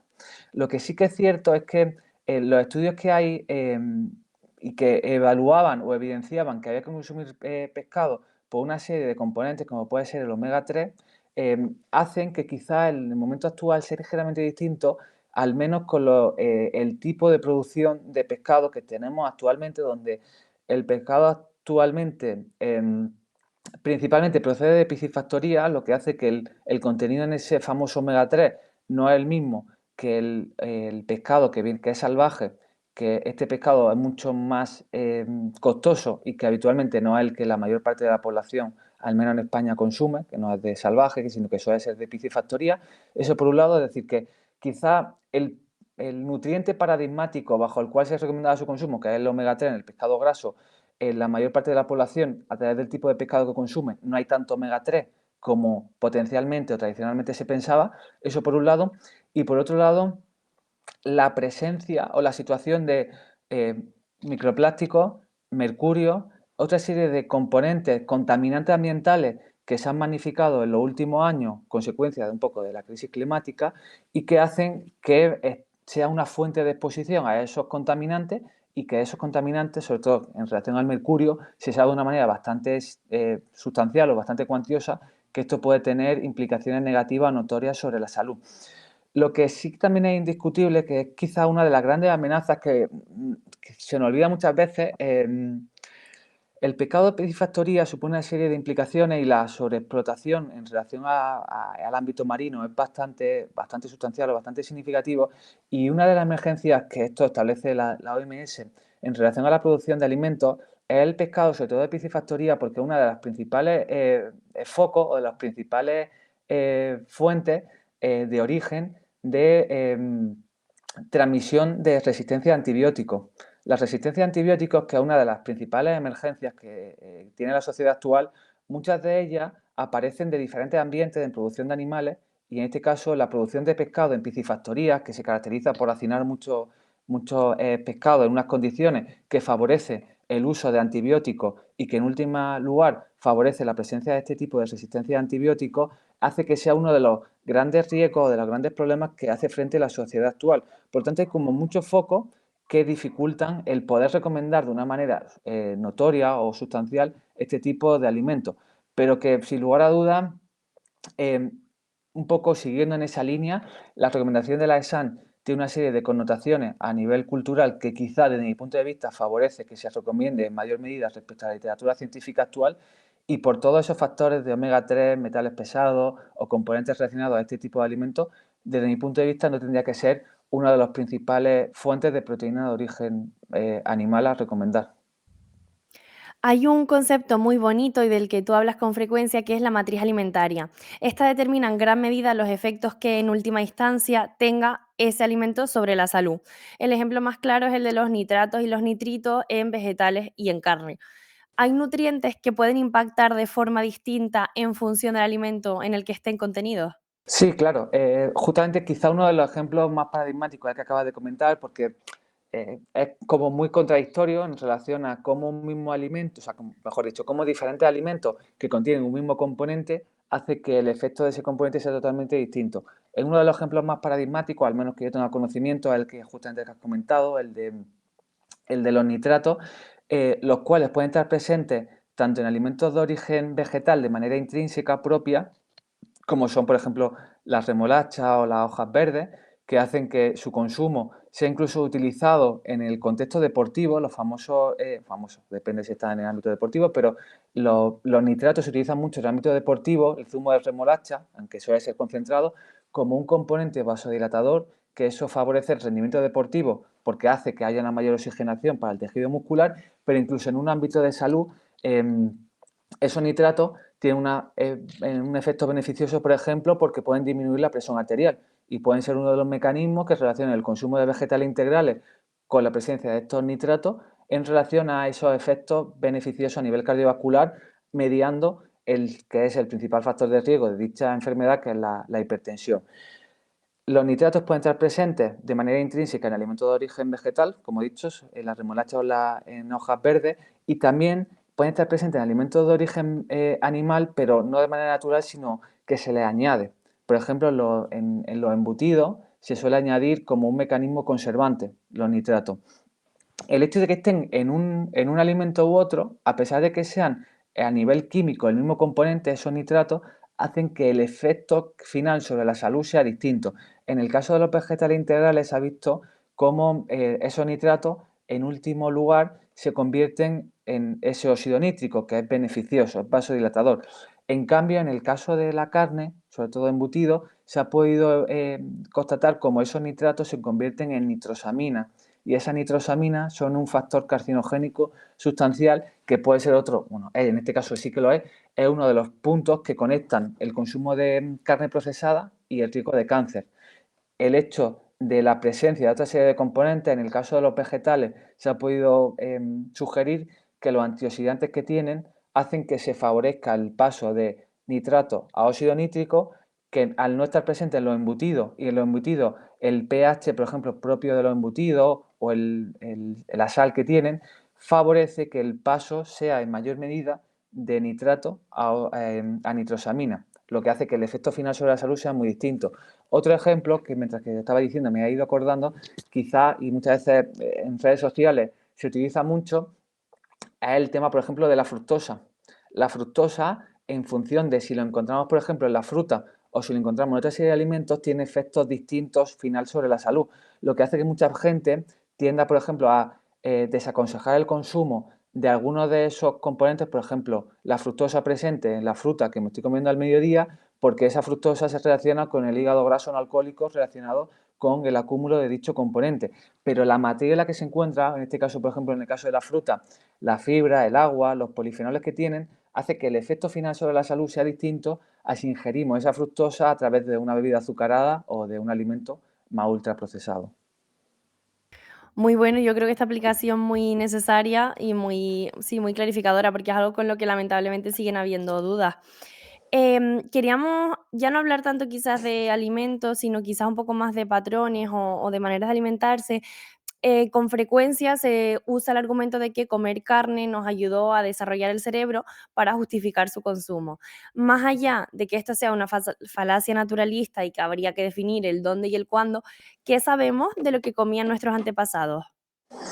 Vale, esto no lo sabe nadie, o sea, hasta el día de hoy simplemente muchas veces son hipótesis, sugerencias, y por un lado, o sea, creo que es como muy importante establecer y tener claro de que esto lo dice Lieberman, que es uno de los principales antropólogos que estudian sobre esto y es probablemente en el momento actual el que más sabe sobre ello, que muchas veces tendemos a esa que él habla como paleofantasía, el establecer como idílico que todo lo que hacíamos en un pasado es lo mejor. Y realmente hay muchas conductas que nosotros hemos hecho toda la vida y que no tienen que ser lo mejor. El consumo de carne puede ser igual o más antiguo que el canibalismo y no utilizamos el hecho de que nosotros consumíamos a otras personas como una justificación de que hay que hacerlo ahora. Es decir, que eso no nos tiene que servir como justificación para realizar una conducta, porque el hecho de que lo vayamos haciendo durante mucho tiempo simplemente podría ser una cuestión eh, circunstancial o una cuestión de que no había otra serie de factores para llevarlo a cabo. En relación al consumo de carne, sí que es cierto que hay diferentes estudios que básicamente lo que manifiestan es que sabemos muy poco de lo que consumíamos y que incluso habitualmente se ha sugerido que en el consumo, por ejemplo, de cereales y legumbres está presente a partir de cuando se empezó a estandarizar lo que se denomina como agricultura, a partir del neolítico. Pero en los últimos años cada vez más trabajos o autores que sugieren que incluso el consumo de cereales y legumbres, y sobre todo de cereales, e incluso previo o estaba más normalizado antes de la propia adquisición de lo que entendemos como agricultura. Es decir, que incluso ese pensamiento que se tenía quizás se va desmitificando en relación a lo que sabemos, pero incluso es, y un poco para hacerlo un poco, o sea, riguroso desde mi punto de vista, es que este tipo de argumentos son muy interesantes y creo que son necesarios. Son interesantes, pero este planteamiento es lo que en el ámbito científico denominamos como una hipótesis. Es decir, esto nos sirve para plantear hipótesis. Y esta hipótesis, siguiendo un poco el método científico, se tienen que contrastar. Es decir, nosotros podríamos decir, como el consumo de carne es algo inherente al ser humano, pues quizás esto es positivo sobre la salud. Eso es mi hipótesis. Pero esa hipótesis la tenemos que contrastar. Es decir, tenemos que evaluar a través de diferentes diseños experimentales. Podemos coger a población y le damos carne. Podemos evaluar durante mucho tiempo en diferentes poblaciones qué les pasa sobre su salud. Cuando nosotros hemos contrastado esa hipótesis, no podemos corroborarla como un mecanismo para hacer frente o tener beneficios sobre la salud pública. Por lo tanto, este tipo de argumentaciones simplemente parte del primer paso que es necesario para realmente adquirir conocimiento científico y adquirir conocimiento científico que es necesario para establecer recomendaciones de salud pública. Muy bien. Miguel, otro tema bastante popular es el de las famosas zonas azules, porque a priori son aquellos lugares del mundo en el que las personas viven más años, las personas más longevas del mundo, por así decirlo. ¿Nos puedes explicar un poco en qué consisten estas zonas azules y si crees que con el paso del tiempo se han obtenido conclusiones erróneas a partir de ellas? Sí, o sea, estas zonas azules, un poco como he ido comentando, son lugares del mundo donde se ha podido, en principio, sugerir que el nivel de centenario es cuantiosamente o significativamente mayor al del resto del mundo. Estas zonas azules están repartidas por todo el mundo, están en Loma Linda, están en Costa Rica, hay otra zona azul, en Okinawa, en Grecia hay otra zona, es decir, hay diferentes partes del mundo donde se ha podido constatar cómo hay una serie de hábitos que hipotéticamente pueden estar relacionados con esa mayor esperanza de vida. Las zonas azules están vinculadas a un libro y a una serie de circunstancias que realmente no están corroboradas a nivel científico.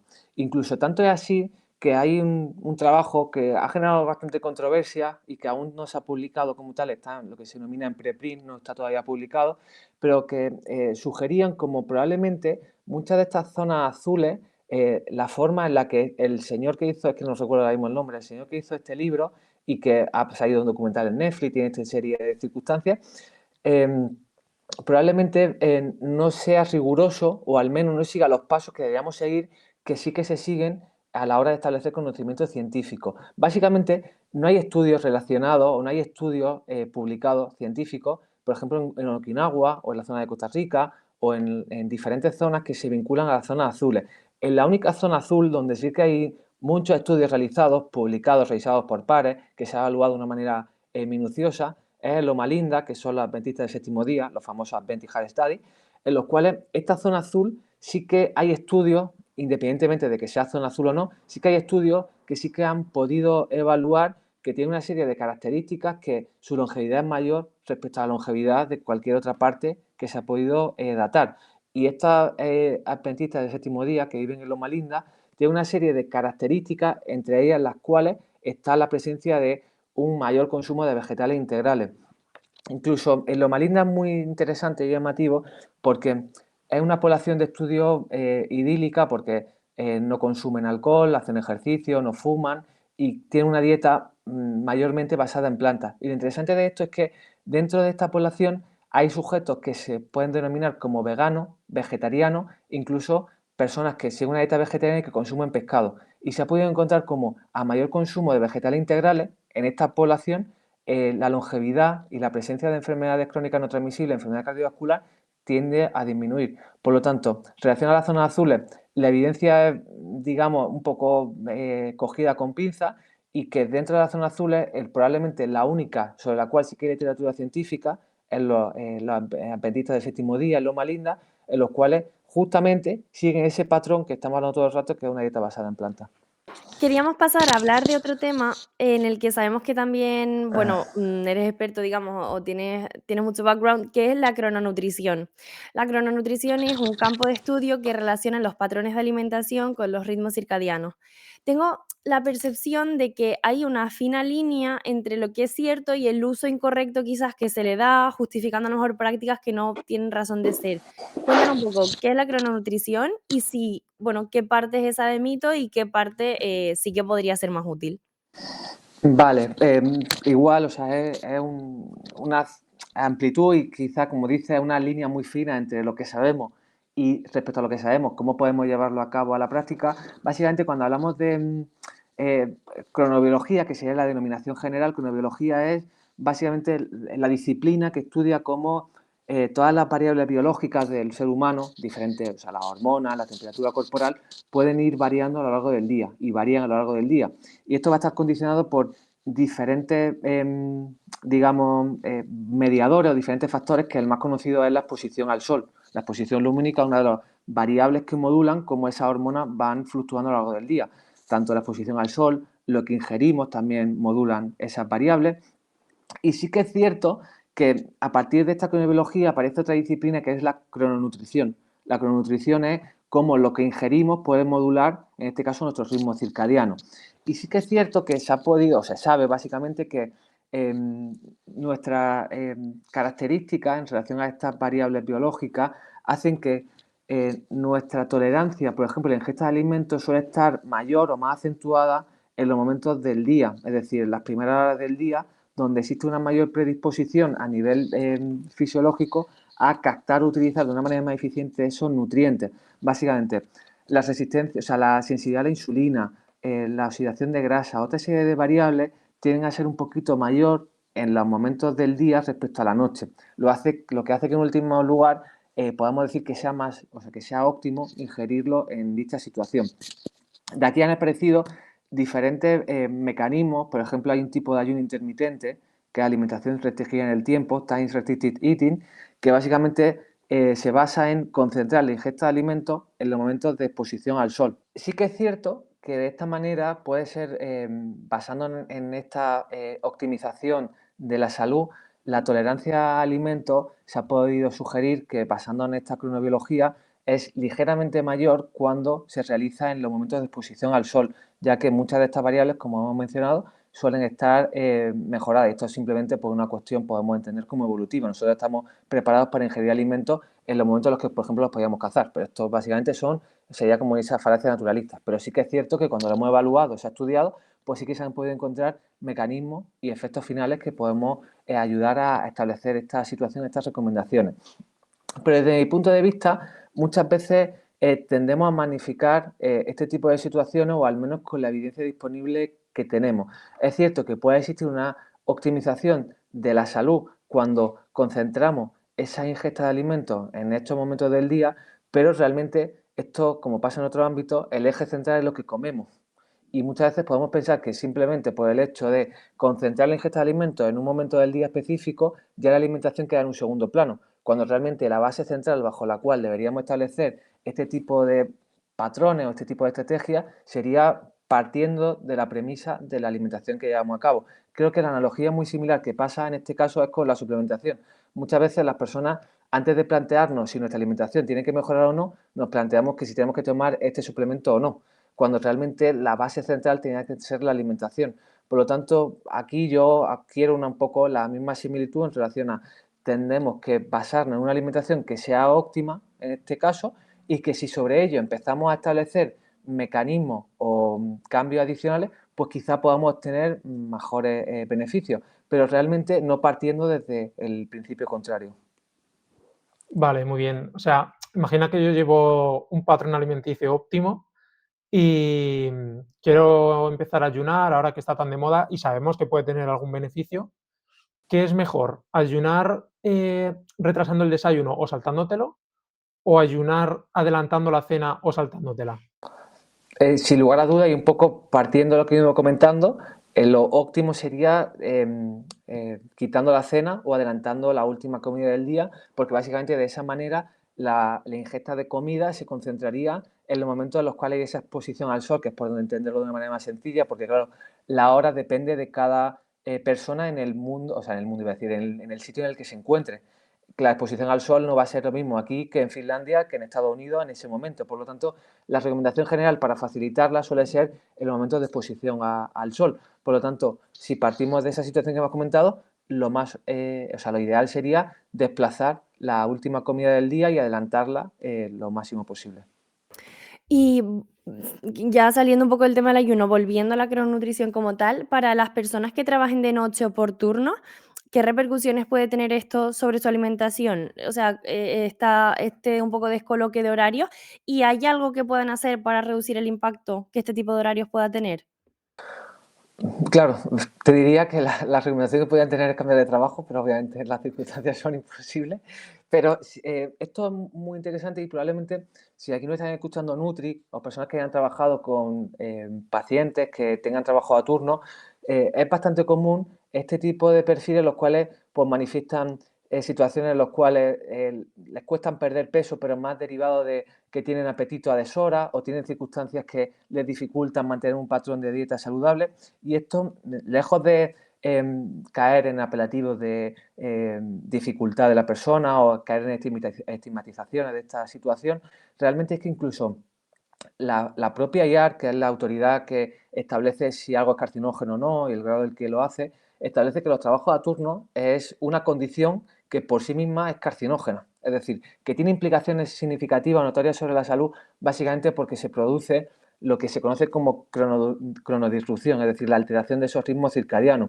Y quizá en relación a este tipo de situaciones, la alteración de esos ritmos circadianos hace que, por ejemplo, los niveles de hormonas relacionados con el apetito, la leptina o la grelina, ya cambien su patrón circadiano y hacen que, por ejemplo, una persona, cuando sus niveles de grelina deberían ser bajos, que durante la noche, de repente empiezan a ser muy altos, porque han cambiado su patrón a lo largo del día. En relación a recomendaciones, claro, esto es complejo y sobre todo porque habría que evaluarlo de manera general en cada persona, un poco qué tipo de patrón tiene, qué tipo de circunstancias tiene y cómo llevarla a cabo. Lo que sí que es cierto, así en recomendación muy general, y que tampoco me voy a mojar muchísimo, es que sí que tendríamos que intentar hacer que la ingesta de estas personas siguiese una normalidad en relación al patrón circadiano, es decir, que quizá en estas personas mantener un hábito, un patrón de comida como si no siguiese un trabajo a turnos. Quiero decir, quizá hacer una ingesta muy alta, por ejemplo, en hidrato de carbono o en grasa, en mitad de la noche a las 3, a las 4, a las 5 de la mañana, quizá esto favorece esa cronodisrupción. Por lo tanto, aquí, un poco por hacerlo de manera muy sencilla, y esto habría que evaluarlo de manera específica en cada persona, el mantener un patrón de comida que no fuese al unísono de ese patrón de trabajo que tiene esa persona, pues en cierta manera podría un poco atenuar o contrarrestar esta situación. Vale, has dicho que, por ejemplo, pues eso, a las 3 de la mañana a lo mejor no es lo suyo comer una gran cantidad de carbohidratos. Y antes has comentado que la sensibilidad a la insulina, a partir de las últimas horas del día, tiende a disminuir. Entonces, bien sabido es que lo de que los carbohidratos por la noche engordan es un mito. Pero ¿puede tener algo de cierto relacionado con este tema de la crononutrición? Efectivamente, esto es como muy interesante y muy llamativo porque siempre se ha contextualizado y creo que ha ido cambiando el mensaje que se ha trasladado a la población de la mítica concepción de hay que desayunar mucho y hay que cenar muy poco, o no hay que cenar hidratos de carbono, ha ido cambiando un poco y quizás si nos alineamos con la percepción esta de cronobiología, crononutrición, pues pudiéramos sugerir, en este caso, como he ido mencionando, que si nuestra sensibilidad es más alta por la mañana, de manera intrínseca, pues sería más óptimo ingerir esos hidratos de carbono durante esos momentos en los cuales estamos biológicamente más preparados. Y esto sí que, en principio, podríamos sugerir que es cierto, pero quizás, y esto para un poco manifestar la complejidad de la situación y la complejidad de la fisiología humana, es que todas estas variables que hemos hablado van a fluctuar por muchos o por múltiples motivos y hacen que esa idoneidad va a depender derivado de esos factores, de esos motivos. Y el ejemplo más claro es, sin lugar a dudas, el ejercicio físico. El ejercicio físico por sí mismo es uno de los principales motores o de los factores que hacen que la sensibilidad a la insulina pueda cambiar. El ejercicio físico por sí solo es capaz de aumentar la sensibilidad a la insulina. Por lo tanto, si por ejemplo una persona entrena por la tarde, hace que su sensibilidad a la insulina sea diferente a si lo hiciese por la mañana o si esa persona no entrenase.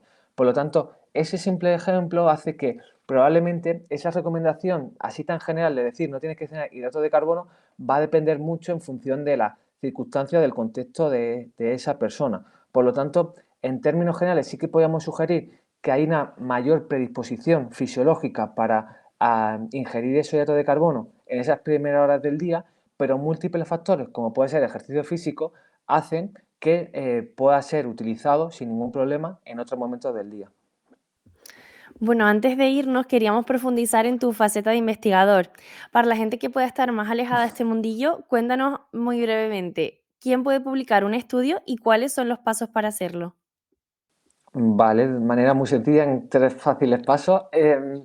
Realmente, un estudio habitualmente lo hacen lo que se denominan investigadores, que básicamente simplemente son personas que están ligadas a alguna universidad o alguna institución que financia o que favorece o posibilita que se lleven a cabo esas investigaciones. Eso en términos generales.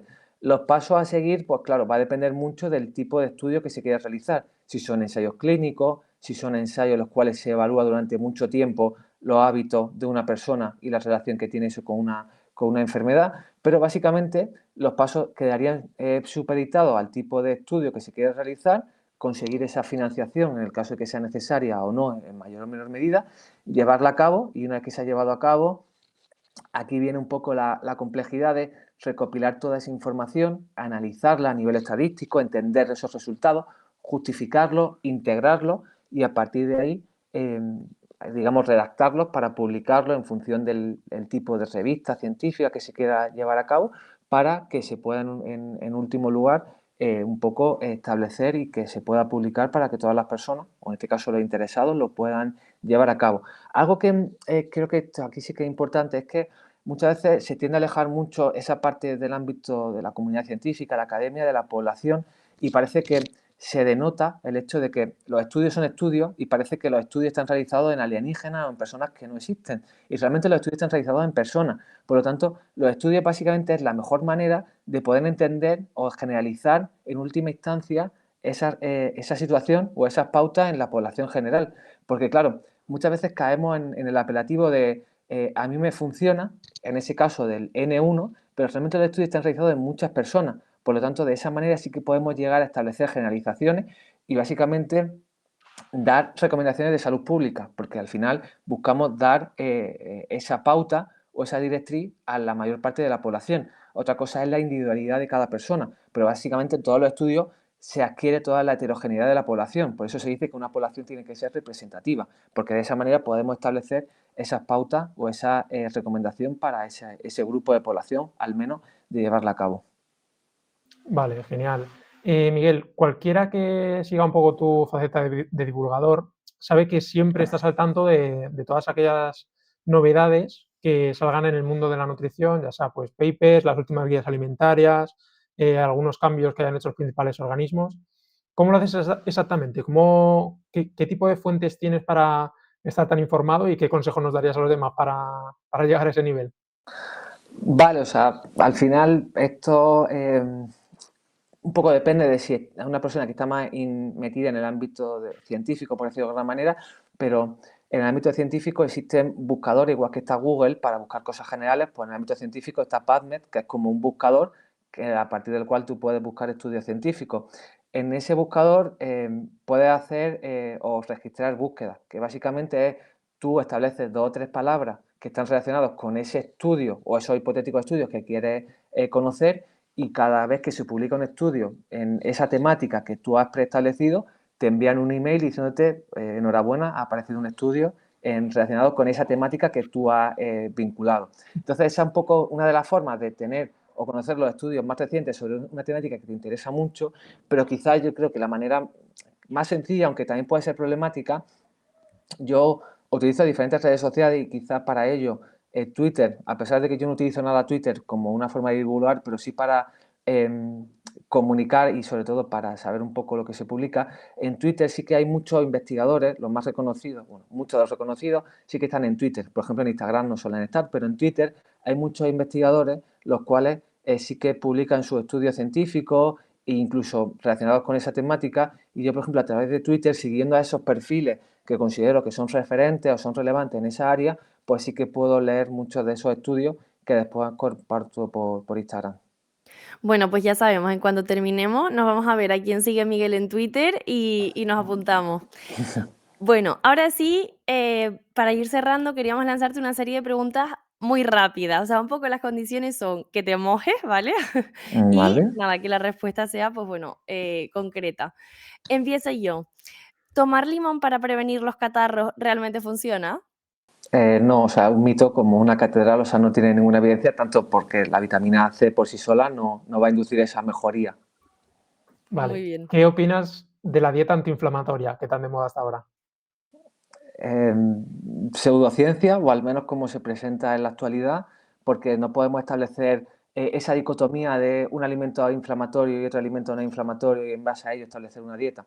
O sea, nosotros tenemos, incluso en ese contexto, por no hacerlo más complejo, la inflamación depende mucho del contexto, puede ser favorable o puede ser desfavorable, puede estar relacionado con una patología o no, es decir, que algo mucho más complejo como para establecer recomendaciones básicamente solamente por ese parámetro. Vale. ¿Y tomar miel cuando estás malo? ¿Pero malo hablamos de resfriado o algo así o malo en Sí. general de la vida? No, malo de resfriado. Vale.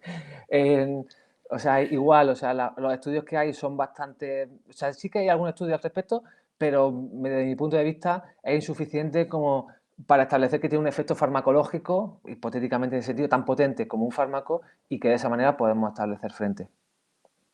Vale, has comentado que el tema de la inflamación es muy complejo y que no podemos utilizar eso de unos alimentos y otros no, porque no funciona así. Pero, por ejemplo, la cúrcuma es una especia con mucha fama de ser antiinflamatoria y que quizá a lo mejor en algún contexto podría ser útil. ¿Es así? Sí, o sea, en la cúrcuma sí que hay más literatura científica, pero incluso cuando hablamos de cúrcuma, que quizá es lo que se me viene todo el mundo a la cabeza, eh, mm, para tener ese efecto potencialmente beneficioso no es la cúrcuma que le añadimos a nuestro plato favorito, le añadimos un poquito de cúrcuma, eso es insuficiente para tener un efecto porque se dice que es poco biodisponible, tiene que ser más bien en forma de suplemento. Sí que hay estudios interesantes con diferentes condiciones de naturaleza inflamatoria, por ejemplo, artritis o diferentes situaciones en las cuales la inflamación es el punto de partida sobre el cual se causa, que sí que se ha visto como la cúrcuma, cuando está en unas condiciones que hace que sea biodisponible, que básicamente a través de suplementos, con bioperina o con otra serie de componentes, sí que pueden mejorar la sintomatología o algunos de los factores. Es cierto que los estudios, desde mi punto de vista, a veces son un poco complejos, derivados del tipo de población, conflictos de interés, otra serie de factores, pero sí que puede ser un poco en ese equilibrio de dosis-beneficio y dosis-perjuicio en último lugar, puede ser algo interesante. Vale, esta es una pregunta doble respecto al café. Por una parte, ¿es saludable? Y por otra, ¿tomarlo justo al levantarte supone un problema por el tema del cortisol y demás? El café, así de manera muy general, puede ser, sí que puede ser saludable, pero claro, hoy en día la forma en la que se consume el café es muy diferente. Y el café hablamos como si fuese lo mismo, pero es muy heterogéneo. Incluso, quizá algo que yo me estoy dando cada vez más cuenta, cada vez la población tiende a consumir café en mayor medida en forma de las cápsulas estas habituales. Esas cápsulas, desde mi punto de vista, pueden ser bastante problemáticas porque dejamos de obtener potenciales beneficios del café por sí mismo y puede existir problemas de aluminio, de transferencia de aluminio de la cápsula y otra serie de factores.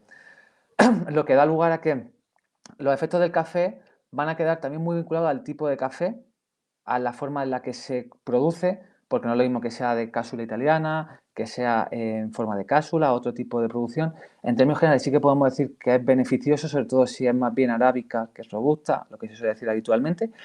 En términos generales sí que podía ser interesante y en relación a lo que hemos comentado antes de si tal cual levantarnos, realizarlo o no, esto quizá vendría muy alineado con el tema de que hemos hablado antes de cronobiología. El café por sí solo aumenta, lo que hace que nos dé esa sensación de mayor alerta, por decirlo de alguna manera, es porque puede incluso favorecer cambios en relación, por ejemplo, al cortisol, que es uno de los factores que favorece que nos despertemos. Entonces, sí que es cierto que en esa contextualización idílica de la cronobiología, ingerir café tal cual nos levantamos quizá no sea lo más adecuado o lo óptimo para nuestra salud y dejar un poquito de tiempo pudiera ser interesante. Pero aquí también, esto como todo, había que ver, esa es la recomendación en términos de salud pública, pero había que ver un poco la contextualización en cada persona. A lo mejor una persona se levanta y no tiene margen suficiente para esperar media hora a tomarse un café. Esto sería un poco más la individualización de cada caso. Vale, yo asumo ese riesgo y prefiero seguir tomándome el café por la mañana, la verdad. Miguel, ¿una dieta cetogénica puede ser saludable? Eh, sí, porque al final la dieta cetogénica depende, o sea, una dieta cetogénica hace prescripción de nutrientes, pero no de alimentos. Y los alimentos son los que en último lugar van a dar lugar o van a establecer el efecto final sobre la salud. Puede existir una dieta cetogénica basada mayoritariamente en alimentos de origen vegetal. Si ese es el caso, puede ser saludable. Es cierto que habitualmente no suele ser lo común. Habitualmente suele estar basada en más alimentos de origen animal, con grasa saturada, diferentes componentes que pueden ser problemáticos. Pero así, en términos así muy generales, depende. Y puede serlo, obviamente, si está basada en alimentos de origen vegetal integral. Vale, esta pregunta va sin rodeos. ¿La obesidad es una enfermedad? La obesidad es una enfermedad, tanto en cuanto el acúmulo de tejido adiposo, ese incremento, supone que hay una serie de cambios en la funcionalidad del tejido y eso hace o sirve como punto de partida de diferentes patologías. Y incluso creo que es interesante porque cada vez los autores hablan de la obesidad, que están vinculados más en este sentido, como una adiposopatía, es decir, la alteración del tejido adiposo. La alteración del tejido adiposo y el tejido adiposo libera componentes que son potencialmente proinflamatorios, como pueden ser diferentes interleuquinas, citoquinas proinflamatorias, que hacen que pueda ser la causa de diferentes condiciones relacionadas, por ejemplo, con enfermedad cardiovascular, con diabetes. Vale. ¿Quién es tu referente en el mundo de la nutrición? ¿Hablamos más científico? El que tú prefieras, el que tú Eh, consideres. o sea, en la actualidad que siga vigente Christopher Gardner, que es un poco, o sea, uno de los investigadores referentes en este sentido, el famoso investigador del estudio de los gemelos, probablemente actualmente sería él. ¿Qué crees que podrías mejorar de tu alimentación? ¿Qué podría mejorar yo en mi alimentación? Sí. O sea, podría decir que fuera más variada, pero realmente no considero que sea más variada sea adecuado. Quizás podría mejorar en relación, bueno, incluso sí que podría encontrar cosas. Soy una persona, en ese sentido, podemos decir, muy minimalista en el caso de realizar elaboraciones. Entonces, quizás abrir nuevos frentes y hacer cosas más complejas o más elaboradas. Estaría bien. Muy Efectivamente. bien. Bueno, ya, Miguel, por último, queremos seguir trayendo invitados tan valiosos como tú. ¿A quién nos recomiendas traer? Vale, claro, tengo aquí las circunstancias que sé gente que ha venido, que probablemente os he dicho que podría invitar. Da igual un poco que sea de diferentes ámbitos, ¿verdad? Sí, lo que consideré. Bueno, relacionado con la salud y eso. Bueno, eso sí. Obviamente, pues sin lugar a dudas, es un auténtico crack y un auténtico fenómeno, que no sé si lo había invitado ya, por si acaso, es Adrián Castillo, que es de FISAT, Venga. y creo que puede ser una forma de integrar, pues tanto, por ejemplo, la parte de alimentación con la parte de ejercicio, que al final todo va muy ligado. Bueno, pues con esto sí que terminamos. Muchísimas gracias, Miguel. Creo que ha sido súper interesante. Creo que los oyentes se llevan un montón de información. Pueden encontrar a Miguel en Nutreconciencia y bueno, realmente se los recomendamos porque publica muy, muy interesante. Pues muchísimas gracias, Mario y Paula, y para lo que necesitéis, si hace falta, volvemos una segunda vez. Muchas gracias, Miguel. Muchas gracias, Miguel. Pueden encontrarnos en Instagram en buenasmigas.podcast, RDL Nutrición y It's Planet Based. Guión de Mario Rey y Paula Marrero. Producción de Alejandro Granado. Nos vemos el próximo domingo.